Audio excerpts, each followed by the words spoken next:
Welcome to CFP Exam Prep. Today we're diving into a crucial tax topic that frequently appears on the exam: standard deductions and their variations based on filing status, age, and visual impairment. Let's break this down and explore the common pitfalls candidates face. The standard deduction is essentially a no questions asked tax break that reduces your taxable income.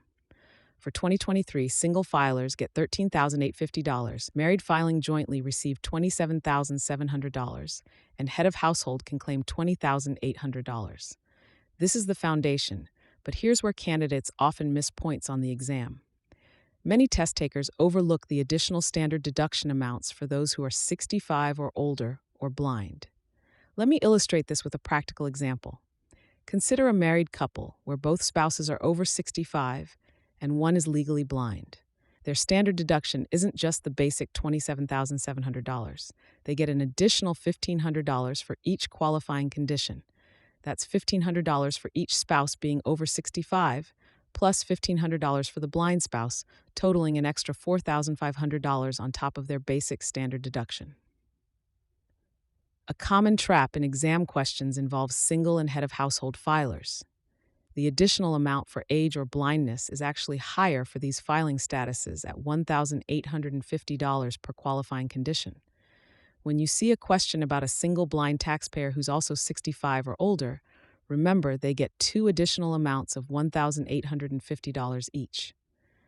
Here's a critical concept breakdown that often appears in different variations on the exam. The qualification for the age addition is straightforward. The taxpayer must be 65 or older by the end of the tax year. For blindness, however, the test takers frequently miss that it must be legally blind, supported by a certified medical doctor's statement. Partial visual impairment doesn't qualify. Another area where candidates lose points is failing to recognize that these additional amounts can stack. A married couple where both spouses are 65 and both are legally blind would get 4 additional amounts. This type of scenario is perfect for exam writers to test your attention to detail. Let's talk about timing. For the age 65 requirement, there's a specific rule that trips up many candidates.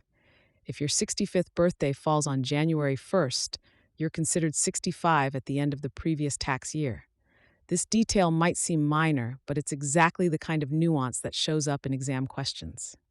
When practicing CFP exam questions, watch out for scenarios where taxpayers are choosing between itemized and standard deductions. The additional amounts for age and blindness only apply to the standard deduction.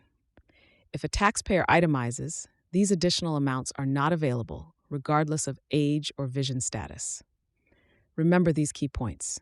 The basic standard deduction varies by filing status. Additional amounts are $1,500 for married filing jointly and $1,850 for single and head of household per qualifying condition. These additions apply separately for age 65 or older and blindness. Multiple conditions mean multiple additions, and January 1st birthdays count for the previous year. Master these details and you'll be well prepared for the various ways this topic appears on the CFP exam. Keep practicing with different scenarios, and always double-check your calculations when multiple conditions apply.